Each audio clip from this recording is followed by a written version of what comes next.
இயேசு சீஷர்களுடன் கடலை கடந்து இருள் ஆட்சி செய்த தேசத்துக்கு வந்தார். அது கல்லறைகள் நிறைந்த நிலம். ஒரே மனிதன், ஆனால் அவனுக்குள் எண்ணிக்கையற்ற இருள்.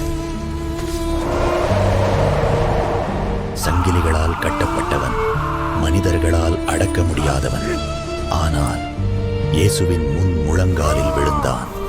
என் பெயர் லெஜியன், ஏனெனில் நாங்கள் பலர். அந்த நொடி அதிகாரம் பேசத் தொடங்கியது. இயேசு கிறிஸ்து கையை உயர்த்தினார். பன்றிகளுக்குள் புகுந்தது. மலை சரிவில் ஓடி கட்டுப்பாடின்றி கடலுக்குள் விழுந்தது. கல்லறைகளில் வாழ்ந்தவன் இப்போது வாழ்க்கைக்கு திரும்பினான்.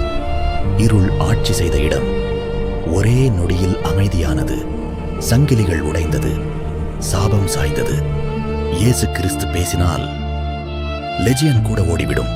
இயேசு கிறிஸ்து இருக்கும் இடத்தில் எந்த இருளுக்கும் அதிகாரம் இல்லை.